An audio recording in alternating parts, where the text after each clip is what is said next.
You ever walk into your own home and feel like a stranger? Not because the furniture changed or the walls were painted different, but because the air itself feels borrowed, like someone decided you didn't belong without telling you. That's how I felt the night everything cracked open.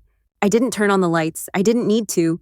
The soft hum of the fridge was enough to tell me I was alone again. No calls, no texts, not even a half-hearted, "Are you okay?"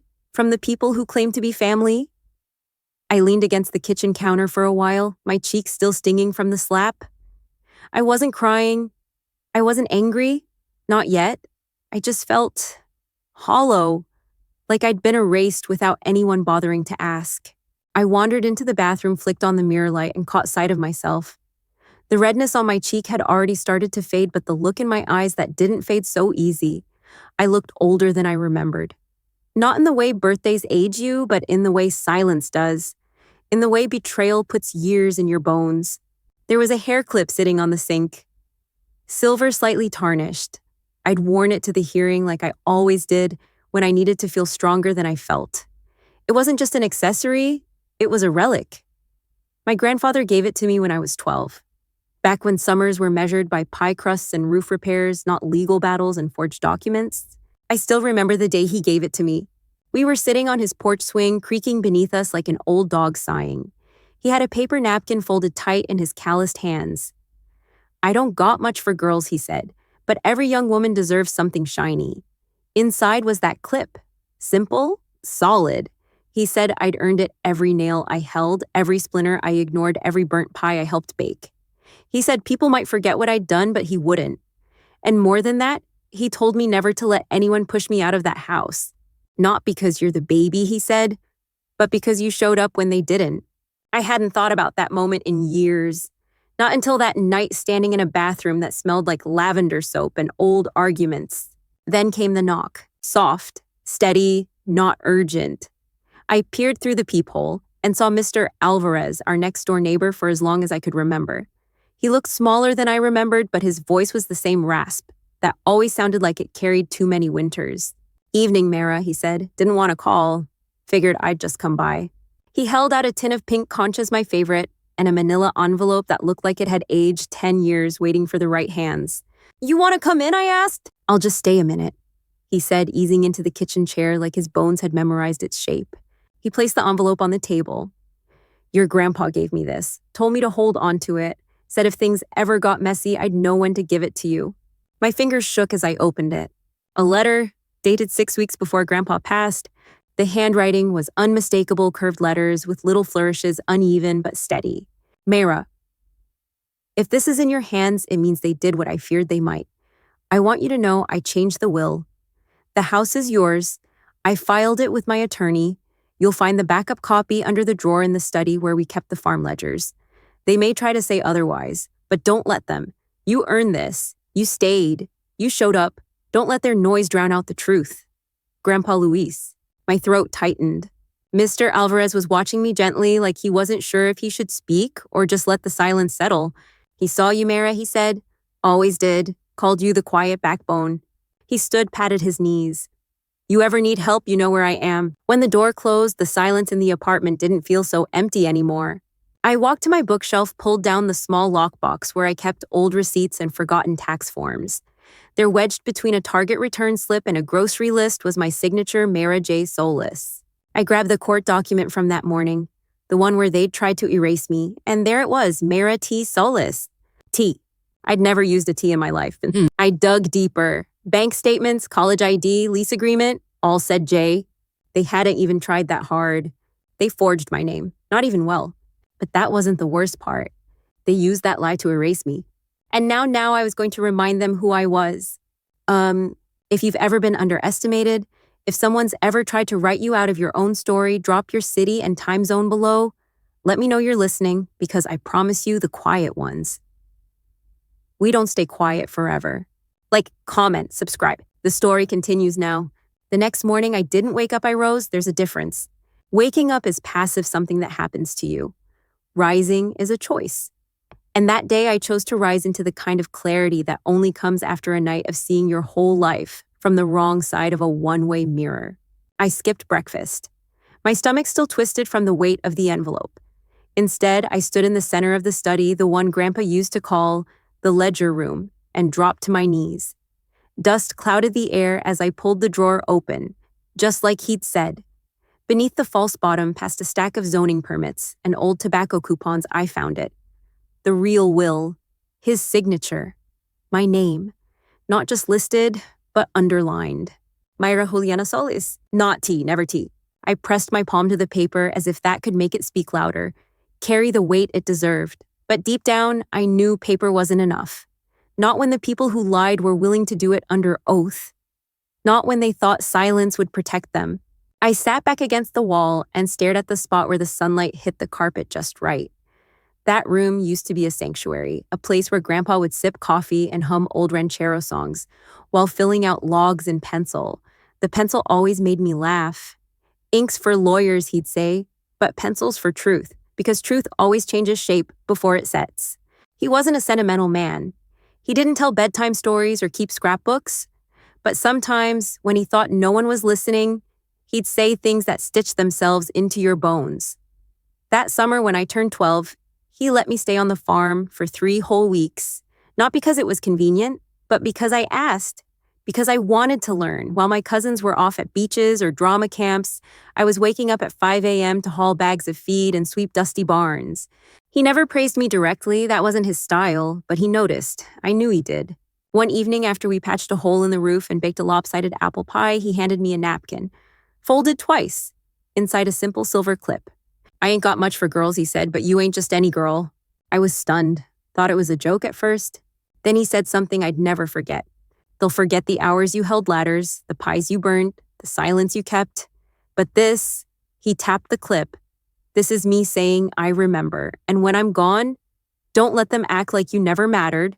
This place is yours not out of pity, out of proof."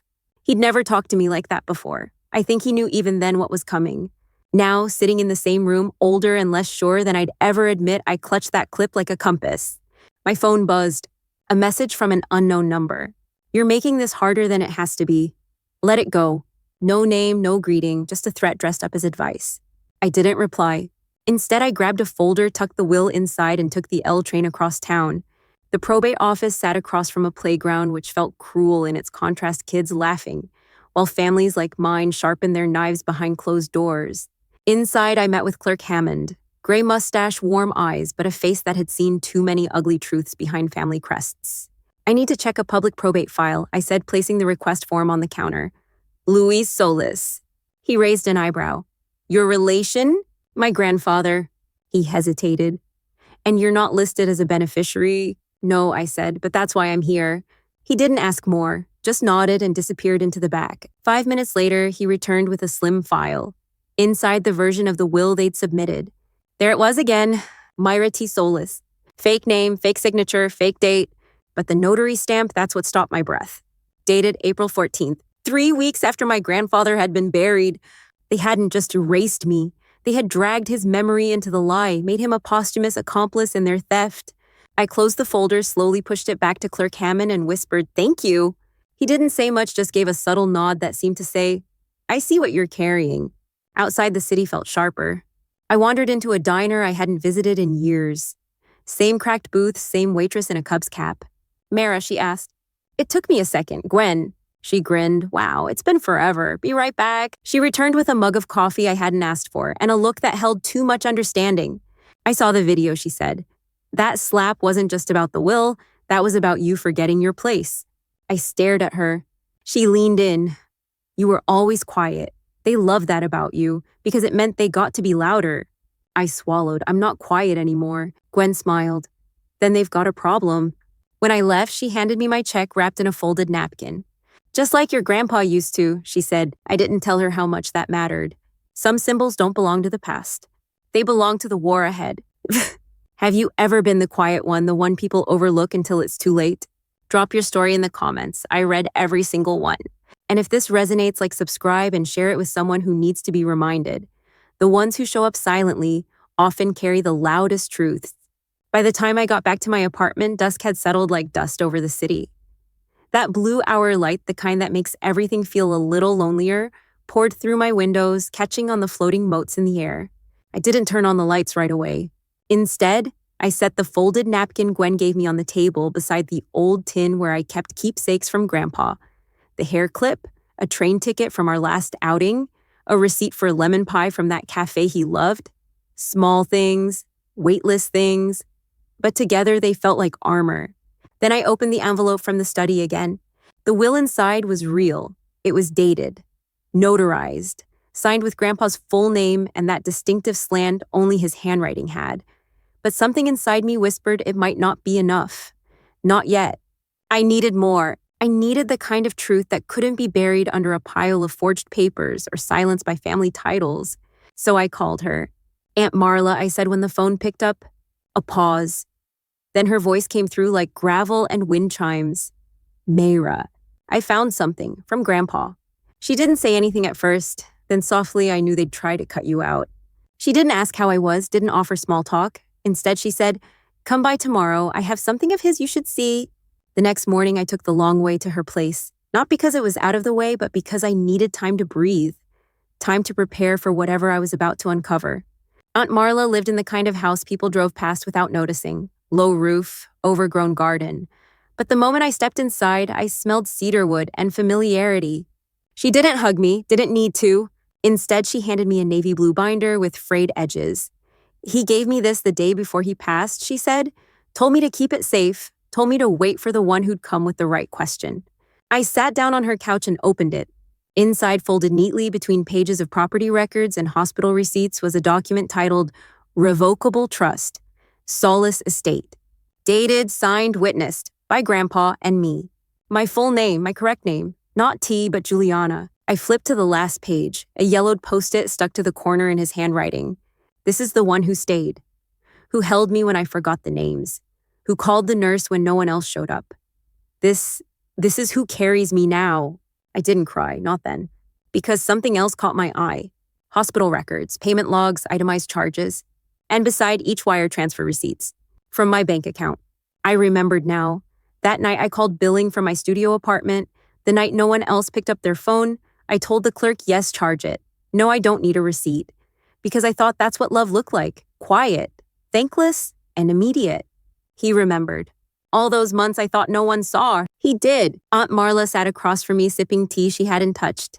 He didn't leave much for anyone else, she said. But what he left for you, it wasn't just a house. I looked at her. He left you the story, she said simply. That night I took the binder home and spread it out across my kitchen table. Side by side, the forged will and the real trust.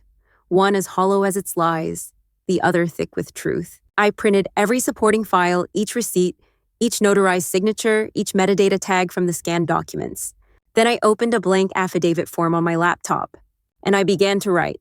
I, Myra Juliana Solless, submit the following under oath. Each line was a step forward. Each attachment, a piece of the wall they'd tried to build around me, and that I was tearing down brick by brick. By midnight, it was 10 pages long. I included screenshots of the probate metadata, the forged version uploaded 3 weeks after Grandpa's death. I highlighted the notary stamps. I cited the mismatch in signatures. I attached the video still of Celine's slap in court, timestamped and unprovoked. My final paragraph read, "This affidavit is submitted without threat, coercion, or expectation, only with the belief that truth deserves air." And I meant every word. I didn't sleep that night. Instead, I hand-delivered sealed envelopes the next morning to the Cook County Probate Court, the Office of Ethics and Estate Law, and Nolan Reyes's firm. Each package identical, each one ticking like a truth bomb. Later that day, I opened the news app on my phone. There they were, Celine and Nolan, smiling in front of a gala banner that read, Legacy and Growth Foundation. Their teeth gleamed, their arms linked, their lies dressed in couture. I turned off the phone and poured myself a glass of water. Because I didn't need to scream. I was already speaking. Have you ever had someone rewrite your story in ink that wasn't yours? Tell me what you reclaimed and how. And if this part hit something deep, go ahead, click subscribe. We don't just tell stories here, we rewrite endings. The Cook County Courthouse always smelled like old carpet and colder intentions. By the time I arrived the next morning, the building was humming. Not with gossip, not with drama, but with something quieter and far more powerful curiosity. People had seen the envelope. And the right people had opened it. The hearing wasn't scheduled until 10 a.m., but I arrived at 7:45, not to make a statement, just to be ready, just to watch the walls I'd been pushed behind finally dissolve. Inside, the clerk, Mr. Monroe, gave me a long look when I checked in, a look that said we read it, a look that carried respect, and maybe something else, relief. At 10 sharp, the courtroom filled. Nolan strolled in, first coffee in hand, confidence wrapped around him like an expensive coat. Celine followed 2 steps behind her, dress flawless, her lips tighter than usual. She saw me, smirked, sat. Neither of them knew what was coming. When Judge Cortez entered the room, rose. And when she called the docket, item 1A, Solless Estate Review, the tone shifted like someone had cracked the air open. The judge's voice was calm, but it had weight. We've received an overnight affidavit from Ms. Mary Juliana Solless submitted with evidence challenging the validity of the most recent will filed by the Reyes Law Group. The affidavit includes timestamped documentation, bank records, notarized trust instruments, and metadata discrepancies. Celine blinked. Nolan stopped stirring his coffee. Their attorney stood up, young, nervous. We object to its inclusion, Your Honor. You're late, Judge Cortez cut in, her voice smooth but firm. The materials were submitted under verified identity and reviewed by the ethics office this morning. Your objection is noted and overruled. Silence dropped like glass. Celine turned to me, eyes blazing, mouth twisting. This is a circus, she hissed, standing. Judge Cortez raised an eyebrow. Celine's lawyer tugged at her sleeve, whispering frantically, but Celine wasn't done. She's doing this for attention, she snapped. She was always the weak one, always the one Grandpa had to pity. I didn't stand. I didn't speak. Not yet. The judge turned her gaze toward Nolan's team. I'd like confirmation on one point. The most recent will submitted by your office, how is it notarized? No answer. The room stilled. Finally, a junior attorney fumbled through a tablet. It was scanned and submitted via email. The notary file doesn't appear to have a video or in-person witness record. Judge Cortez nodded slowly. Then we have a problem. Her gavel hit once sharp. Effective immediately, I am issuing a full audit and a freeze on all dispersals relating to the Solless estate. Until this court determines the authenticity of the will, no further actions shall be taken. Reporters at the back scribbled furiously. Someone near the window gasped. Celine looked like she'd aged a decade in a minute. Then finally, Judge Cortez turned to me. Ms. Solless, would you like to make a statement? I stood, not to fight, not to accuse, just to speak. I pulled the folded post-it from my coat pocket, the one Grandpa wrote. The one Aunt Marla had kept all those years like it was gold. If they ever silence you, I read aloud, speak here. The truth will know your voice. That was it. I sat down. No fireworks, no outrage. Just truth spoken like a stone thrown into still water. As court recessed, Celine didn't look back. But Nolan did. He didn't look furious or smug. He looked exposed, like a man who'd finally realized the floor he'd been standing on wasn't marble, but ice. Outside the courtroom, a few people approached. A woman in her 50s squeezed my hand. Thank you, she said, eyes glossy. They did something like that to my sister. No one believed her either. I nodded, because I understood. I walked out of the courthouse into a pale sky, half spring, half regret. My phone buzzed. No number, just a message. You don't know what you've started. I smiled, because actually I did. If you've ever stood in a room where they tried to rewrite your place in the story, just remember, you don't have to scream to be heard. You just have to tell the truth, louder than their lies. Drop it in the comments if you've ever had to stand up to someone who underestimated you. Like, subscribe. Share this with someone who needs the reminder. The next part, it's the reckoning. It took me 3 full days to go back. Not because I was afraid, but because I needed the silence to settle. I needed the storm to pass. Not the one outside, but the one inside me. The one that kept whispering, what if this isn't over yet? It wasn't. But I went anyway. I stood at the base of the steps looking up at the porch I used to nap under as a kid, barefoot and sun-dazed. Now it looked different. Not physically same chipped paint, same hanging wind chime, made of rusted forks and bottle caps. But the air had changed. I had changed. I knocked once. Firm. The door opened. Dad. He didn't flinch when he saw me. He didn't smile either. You've got nerve, he said. I met his eyes. You've got memory loss. He stepped aside. Not quite an invitation, more like a dare. Inside the living room still smelled like lemon polish and denial. The same framed family photos lined the mantel. In none of them was I alone, but in all of them, I looked misplaced. Like someone who had wandered into a life that didn't know what to do with her. Celine appeared in the archway, glass of wine in hand. You should be grateful we didn't press charges, she said, voice sugar-coated in venom. I didn't respond. I placed the trust documents on the coffee table and sat across from them. Dad remained standing. You think waving paper changes what's true, he asked. No, I said, but it proves what is. Celine scoffed. This is pathetic. You were always dramatic, Mara. Grandpa humored you, that's all. I nodded slowly. Is that why he left me hospital receipts? Why he paid for your flights but made me co-signer on the loan that kept the property from foreclosure? Dad's jaw clenched. I leaned forward. Because if we're going to talk about drama, I said let's talk about who forged the dead man's signature. Celine's wine glass stopped midair. She blinked once, twice. You don't know what you're doing, she said softer now. Not quieter, just less sure. No, I said, but I know who I am and I know what Grandpa wanted. They didn't argue with that. Instead, my father exhaled, a long, weathered breath. You could have come to us first. I did, I said. For years, you just weren't listening. He turned away. I stood and walked to the hallway toward the study. The walls still had the same scratch marks from when I tried to repaint the baseboards without taping the trim. I was 15. Grandpa just laughed, said, At least you tried. On the desk was a new stack of mail, letters addressed to Celine, legal correspondence, a cease and desist notice, except this one was fake. No lawyer's name, just an empty threat stamped with fear. I picked it up and turned back. You forged documents, I said. And then you faked legal letters to keep me quiet. My voice didn't rise, because sometimes the most dangerous tone is calm. Celine looked at my father. Say something. He didn't, so I did. I'm giving you one chance. Return what isn't yours, or I bring everything to the state. She laughed once, a short bitter sound. You think anyone believes the girl who never fit in? I took the hair clip from my coat pocket, clasped it into place. They won't have to believe me, I said. They'll believe the evidence, and the man whose name you dragged through the mud. Celine stood. You want war? I shook my head. No, I said. I want peace, but I'll walk through fire to get there. I left without slamming the door. Because I didn't need volume. I had proof. Or if you've ever returned to a place that stopped being home long before you left it, just know you don't owe anyone quiet. Drop a if you've ever confronted someone who thought you'd stay silent forever.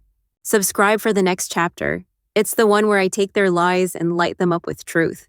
The morning after I confronted them, I sat at my kitchen table with the real trust document laid out in front of me, alongside a dozen supporting files, annotations, timestamps, and receipts. It looked like a war map, and maybe it was, because this wasn't just about inheritance anymore. It was about erasure. It was about watching people you once called family rewrite your history in ink they assumed you'd never question. It was about finally choosing not to be written over. But I knew if I was going to win this, I couldn't do it with paperwork alone. I needed someone who could help me decode what they had buried, not just emotionally, but strategically.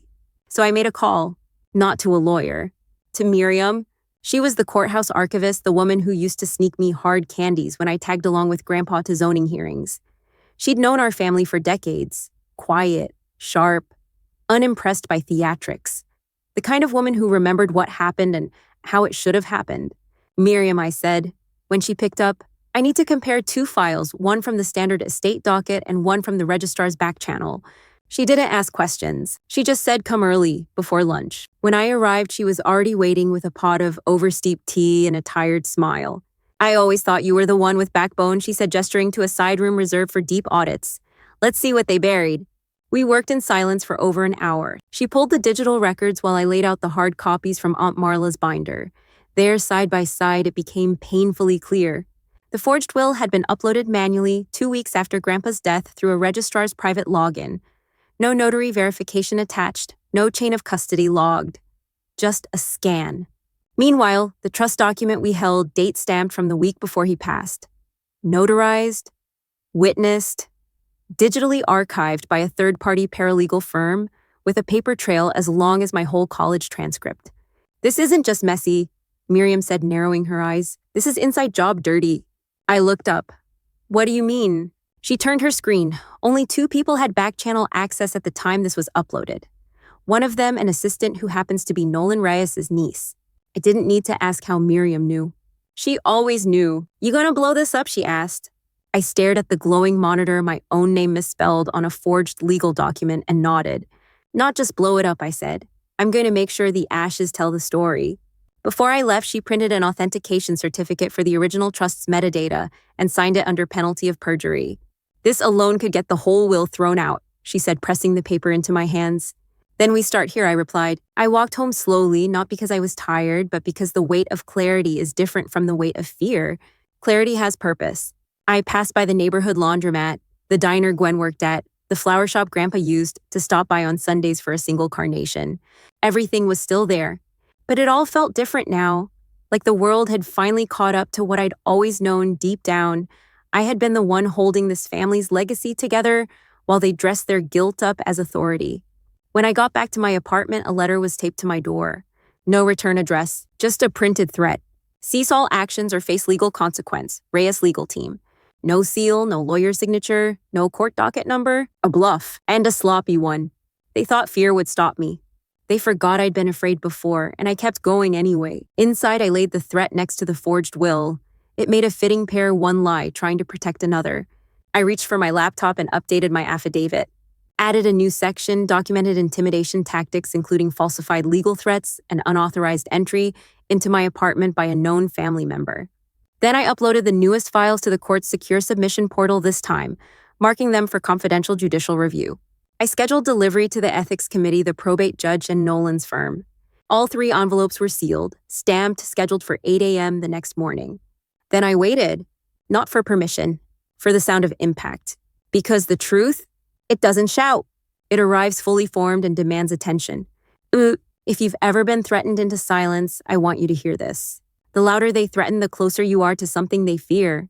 Comment if you've ever held your ground even when everything around you shook.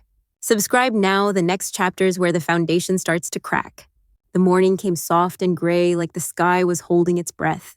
I didn't dress for war. No heels, no makeup, no sharp-edged blazer to prove I belonged in their world. Just navy slacks, a clean button-up, and the hair clip he gave me twisted into place, like armor. Quiet power. The kind they never see coming. At 7:50 a.m., I stood outside the courthouse door with 3 sealed envelopes in my tote and a calmness I hadn't known in months. By 8 Solless, they were delivered, 1 to Judge Cortez's chambers, 1 to the ethics board, and 1 hand-delivered to the front desk of Nolan Reyes's own firm. I didn't stay to watch their faces when they opened it. Instead, I went home, lit a candle, and waited. But the silence didn't last long. By 10:30 a.m., my phone rang. Unknown number. I answered anyway. Is this Mayra Juliana Solless, the voice asked. Female, professional. Yes, this is Lydia Crane, investigator with the Illinois Office of Legal Ethics. I received your affidavit this morning and would like to schedule a formal interview. I swallowed my throat tight with something that wasn't fear, but something close to it. Of course, I said. We've already flagged irregularities with the will filing. Your documentation confirms further misconduct. This may escalate. I exhaled. It already has. That afternoon, I received a court summons expedited hearing motion to suspend current executor rights until investigation concludes. Translation, the house, the trust, the money, all of it was now in limbo. But limbo was better than stolen, and it meant someone finally was listening. The next morning, the story broke. Local headlines, probate battle in Solless family heats up, forgery allegations trigger ethics review. I didn't leak it. Someone inside must have, but it didn't matter. The silence I'd been smothered by was cracking. I got messages, old teachers, distant cousins, even my old piano instructor. One line stood out. You always did hold the quiet notes longer than anyone else. By the 3rd day, a reporter showed up at my apartment. Polite, cautious. We're covering the case. We'd love your side. I didn't slam the door, but I didn't open it either. Not yet. Because this wasn't about spectacle. This was about proof. That afternoon, I went back to the library, the public archive on Halstead, where Grandpa used to log his land assessments and mortgage notes. I walked the same aisle he used to pace, and there tucked inside a waxed folder labeled Marguerite. For when they pretend she never mattered was another file. Not about me. About my aunt, my mother's youngest sister, the one who'd left the family after some fight no one ever explained. The one Grandpa used to write checks to every Thanksgiving, even when no one else sent her a card. Inside the folder was a trust note, not for money, but for memory, a scribbled post-it. If Mayra finds this, she'll know she was never the last choice. She was always the one who stayed. My hands trembled as I turned the page. A birth certificate. Mine. Annotated with Grandpa's handwriting along the edge, guardian if needed, Louise Solless. He was ready for this fight long before I ever knew there was one. He just hoped it wouldn't come. But it had. And now I was carrying what he left, not just in writing, but in weight. That night, I typed a letter to be read in court. A personal statement. I read it aloud once alone, then sealed it in an envelope and set it on my desk. Just before I went to sleep, I received a final message from Nolan's number. "Stop before this gets worse." I stared at it, then typed back, "You should have thought of that before making it worse." Blocked. Deleted. Done. Because the truth doesn't ask for permission. It only asks to be heard. If you've ever stood alone in a fight everyone else walked away from, drop A in the comments. Because sometimes justice doesn't arrive in thunder. It arrives in steady hands. Subscribe for part 8, the day the courtroom didn't just listen.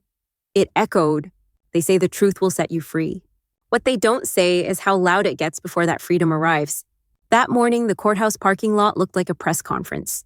Reporters with badges dangling from neck lanyards, camera crews setting up across the street, and a handful of curious onlookers gripping their morning coffee, like it might spill something more than caffeine. I didn't show up with a lawyer or a team, just me, and an envelope. Inside the hearing room, everything looked the same.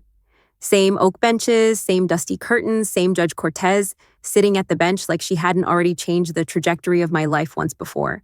But something felt different. Like the walls had ears now, Celine sat to the left of the aisle in a pressed navy suit that looked like it had never known sweat. Her attorney whispered furiously in her ear, waving a stack of papers that couldn't save her anymore. Nolan was nowhere to be seen, only an associate from his firm, red-eyed and quiet. I didn't glance at her. I didn't need to. Judge Cortez opened the session with no small talk. "We are reconvening to review new evidence submitted in the matter of the Solless estate. Since our last hearing, documentation has been provided indicating forgery, internal manipulation, and breach of legal process." No gasps, just the weight of everyone not breathing. The judge continued. An audit revealed the submitted will was uploaded by an unauthorized registrar with familial ties to executor Nolan Reyes. The notary listed has since confirmed no in-person witnessing took place. She turned to Celine's attorney. "Do you still wish to defend the document's validity?" A pause. Then finally, "No, Your Honor, we withdraw the will standing." That moment, it didn't come with applause. It came with a silence so complete it felt like a verdict all on its own. Celine didn't move, didn't blink. Judge Cortez nodded once. "In accordance with the trust document and state law, Myra Juliana Solless is reinstated as sole beneficiary of the estate. All claims filed by Nolan Reyes or his representatives are dismissed with prejudice pending further investigation." Then she turned to me. "Ms. Solless, do you have anything you wish to say before we close?" I stood. Not shaky, not small. I pulled a folded letter from my coat pocket, Grandpa's final note, and unfolded it like a prayer. He said if they ever silenced me to speak here, and I did, that was it. I didn't need more, because the truth had already spoken for itself. When the judge called the session to recess, a reporter shouted a question I couldn't quite hear. Another clicked a photo just as Celine turned her head, eyes red, hands clenched. She didn't walk out with rage. She walked out with nothing. And Nolan, the paper said he was cooperating with investigation. I didn't need to know more. Because justice, when it comes, doesn't look like revenge. It looks like relief. As I stepped outside, a breeze caught my hair, tugging the silver clip just slightly out of place. I tightened it with one hand. A woman on the courthouse steps stopped me. She looked about my age, worn sweater eyes that knew too much too young. "Was it worth it?" she asked. I didn't lie. "It cost a lot," I said, but so did silence. She nodded. "Good," she said. "Then keep going." Later that night, I returned home to find a letter wedged beneath my door. No signature. But the cologne, sandalwood, and hush told me enough. Inside a generic card, watercolor pine trees. Typed words, "Sorry for everything. They never should have dragged you in." I folded it in half and slid it into the tin with Grandpa's clip and Gwen's napkin. Not because I forgave them, but because I was finished carrying what wasn't mine. Have you ever had to win back what was always yours? Drop me in the comments if you've ever fought to be heard, not out of anger, but out of memory. If this moment felt like a breath you've been waiting to exhale, subscribe. The next part, the letter I found hidden in the floorboards and the final truth it carried. 3 days after the court ruled in my favor, I stood alone in the hallway of the house I had once only dreamed of reclaiming, not for the walls or the furniture or the land, but for the memory of what it used to hold. I didn't bring boxes or movers. I didn't touch a thing. The keys had been dropped off anonymously in my mailbox. No note, just brass, cold and silent. I turned them slowly in the lock, half expecting the air to resist like a breath held too long. But the door opened with a soft groan. The house was still, not in the peaceful kind of way, but in the kind that feels like it's waiting. The kitchen still smelled faintly of lemon oil and heat from the vents. The light above the hallway still flickered unless you tapped the baseboard twice. Grandpa used to joke that it was haunted. Maybe it was. Maybe some truths never leave, they just wait to be acknowledged. I walked to the study. The ledger drawer had been emptied. Someone had taken what they thought was theirs. But beneath the floorboard wedged tight in the space where the wood bowed slightly was something thin and yellowed. A letter, no envelope, just folded paper. The name across the front wasn't mine. Celine. I hesitated, then opened it. The handwriting was his. Celine. You always knew how to get what you wanted. I admired that. I feared it too, because sometimes you didn't care who you took it from. I hoped one day you'd see your sister not as a shadow to compete with, but as someone who carried what you refused to. If she ever comes back here, don't shut her out again. She was never invisible. You just stopped looking. My eyes didn't water, but my breath did something strange. The kind of tremble that comes not from sadness, but from clarity. I folded the letter back into thirds and sat on the floor the way I used to when Grandpa would tell me stories he never admitted were real. He had always known about me, about her, about all of it, and he'd tried in his quiet way to protect both of us, not from each other, but from the versions of ourselves that power and silence could turn us into. I left the house that evening with only that letter in my coat pocket. Outside, the sky hung low cottony and thick, the kind of sky that presses into your chest and makes you remember that grief isn't always loud. Sometimes it whispers. Back at my apartment, the tin box now held 5 items. A diner napkin, a folded truss paper, the silver hair clip, the card from Nolan, and now Grandpa's letter to Celine. Each one was a keepsake, not of loss, but of a war survived. Later that night, I called the local nonprofit legal aid center, the same one Gwen once mentioned in passing. I explained the story, the forged will, the intimidation, the silence. They listened. They asked questions. And then they asked the question I hadn't expected. Would you be open to donating part of the estate to help women going through the same thing? I didn't even pause. Yes, I said half. I signed the documents the next day. The remaining half I kept not to live rich, not to flaunt victory, but to keep the house. Not as a monument to the fight, but as a space where no one's story would be rewritten again. A quiet, restored place for someone else to start over. I spent that evening on the porch watching dusk settle over the street like it always had. The wind nudged the wind chimes gently, each note a little reminder that peace doesn't arrive with a bang. It arrives when you stop proving you belong and start simply living like you do. Have you ever turned a battlefield into a place of peace? Comment if you've ever taken back a space, not just physically, but emotionally. And subscribe because the final chapter is the next. The girl they overlooked. She writes her own ending. A week later, I found myself in the attic, not searching, just wandering. The beams still smelled of summer heat and dust the same way they had when I was 10 and hiding from Celine after I broke her glass music box. Grandpa had found me crouched behind a stack of boxes, cheeks flushed and eyes wide. He hadn't scolded me, just handed me a grape soda and said, "You're allowed to make noise. Just don't let it be the kind they use against you." That sentence lives somewhere in the back of my mind ever since.